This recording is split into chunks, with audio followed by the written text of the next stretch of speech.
Good morning. Welcome back into Wake Up America. Two GOP heavyweights, Florida Governor Ron DeSantis and former President Donald Trump, dominating the headlines in a big way, especially this week. For DeSantis, he's being labeled by some as a GOP frontrunner in the upcoming election, while others are fixated on his recent comments about Ukraine. As for President Trump, he's fixated on Florida Governor Ron DeSantis, reportedly preparing an extensive opposition file on his likely primary opponent, looking to target his record as a, quote, extremely lenient prosecutor before his days as a member of Congress. Joining me now for more, Newsmax senior political analyst, former Pennsylvania senator, former presidential candidate, Rick Santorum, back with us this morning. Senator, great to see you again. Good morning. Good to see you, Rob. It's fun to talk about this sort of battle royale that's going on in the Republican presidential primary. And yesterday, I agree with you. So many headlines about this. So the Washington Post has this headline talking about the differences basically between Donald Trump and Ron DeSantis. Donald Trump has been out there campaigning in his normal freewheeling style, while Ron DeSantis is countering as the scripted candidate. And I read this and I thought to myself, Senator, this doesn't get mentioned enough, but how much of an advantage does Donald Trump have because he's run for president twice before, once successfully? It's a huge advantage. Having number one, that base of support. I mean, not just a typical base of support, but Donald Trump has one of the most solid, enthusiastic, rabid in some cases, base of support. And in a Republican presidential primary, in any primary, having that strong base of support that you know is coming out, particularly for caucuses, and there's a lot of caucuses in the Republican primary calendar. That really is a huge advantage for Trump. On the other side, DeSantis has the fresh face and someone who doesn't have the baggage that Donald Trump has. So it's going to be a very interesting fight.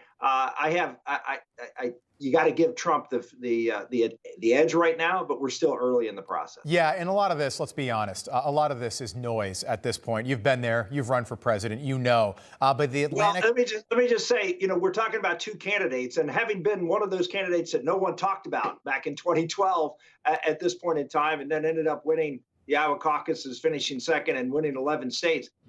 People can come out of nowhere, and there are some really, really sharp candidates out there other than DeSantis and Trump.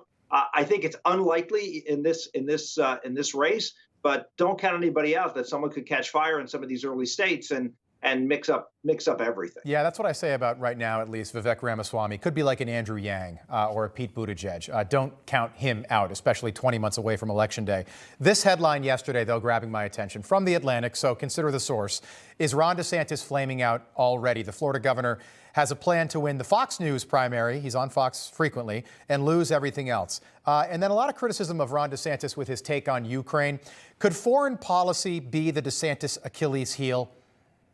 Well, the problem with that analysis is that it really doesn't differentiate himself that much from Trump, which I'm frankly disappointed in, because I think there was an opportunity for DeSantis to stake out what would have been a much more mainstream and populist Republican, populist in the sense that if you look at every poll, there's strong support among Republicans for Ukraine and the involvement in Ukraine. Right. And yet the two major candidates are basically saying, no, we really have no business there. And I think that's a little tone deaf. I think, again, they're listening to an element, and maybe Fox News, they're listening to an element of the talking class, if you will, and they're not listening to what is in the best interest of the country, in my opinion, and also where the vast majority of Republicans. So there, in my opinion, that's an opportunity for some candidate to go out there and articulate a message. Maybe it's Nikki Haley, maybe it's Mike Pence, somebody else.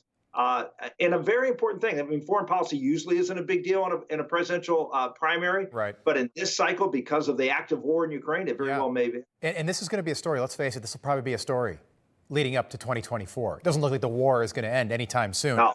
By the way, that statement from Ron DeSantis, we just put that up, but he said basically becoming further entangled in a territorial dispute, those words, between Ukraine and Russia is not something the U.S. should be concerned with. I'm paraphrasing here. Final headline here, Politico yesterday. Somebody you know well, served with in the Senate, ran against. Scott Walker grades Ron DeSantis as potential GOP frontrunner. The former Wisconsin governor, who was once again considered the GOP 2016 presidential frontrunner, escaped Trump's wrath in part by dropping out of the contest early. Now, this is revisionist history, but Walker claims that he saw Trump coming in 2016, and that's why he dropped out of the race. But to his greater point, could he be right again about Ron DeSantis here?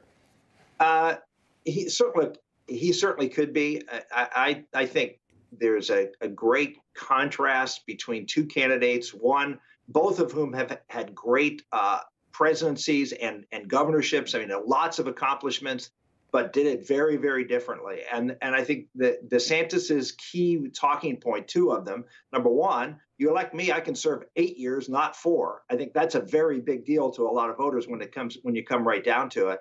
And secondly, I ran and was a controversial governor, like Trump was a controversial president in his first term, and I got reelected by 20 points and Trump lost. And that's another big advantage to DeSantis going into this primary season. Great point, Senator. He also turned a purple state red. Yeah.